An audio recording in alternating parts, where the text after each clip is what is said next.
ছোট পর্দায় দীর্ঘদিন কাজ করে দর্শকদের মন জয় করে নিয়েছেন হিমি। কিন্তু অনেকে জানেন না হিমির আসল পরিচয় কি, কোথায় তার জন্ম, কোথায় বাড়ি, কি তার আসল পরিচয়। আজ জানুন আজকের এই ভিডিওতে। তাই জানতে চাইলে সম্পূর্ণ ভিডিওটি মনোযোগ সহকারে শেষ পর্যন্ত দেখুন।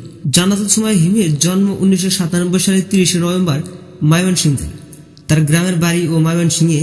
ছোটবেলা থেকে তিনি লেখাপড়ায় মেধাবী একজন ছাত্রী ছিলেন এবং গ্রাম থেকে স্কুল কলেজ শেষ করে ঢাকায় এসে অভিনয় জগতে পা রাখেন হিমি। আর মাত্র 17 বছর বয়সে মিডিয়াতে পথ চলা শুরু হয়। এরপর জনপ্রিয় লাক্স প্রতিযোগিতা থেকে তিনি জনপ্রিয়তা পায়। এরপর নাটক, টেলিফিল্ম এবং বিভিন্ন বিজ্ঞাপন করে অল্প কিছুদিনের মধ্যে মানুষের ভালোবাসা অর্জন করে ফেলেছেন এই অভিনেত্রী। মধ্যবিত্ত পরিবার থেকে উঠে আসা এই মেয়েটি আজ দেশের একজন জনপ্রিয় মুখ। কে জানতো এই ছোট্ট মেয়েটি একদিন তাদের পরিবার থেকে দুঃখের ছায়া নামিয়ে নেবে। এখন পর্যন্ত প্রায় শতাধিক নাটকে কাজ করেছেন তিনি। বর্তমানে বাংলাদেশের এই নায়িকার নাটক দেখে নাই এরকম মানুষ কমে রয়েছে এবং তার প্রত্যেকটা নাটকই প্রায় নীলা আলমগীরের সাথে করা। তাতে সবাই মনে করে থাকেন নীলা আলমগীরের সাথে তার প্রেমের সম্পর্ক রয়েছে। তো বন্ধুরা, এই ছিল হিমির বাস্তব জীবনের কিছু ঘটনা আপনাদের মাঝে তুলে ধরার চেষ্টা করেছি।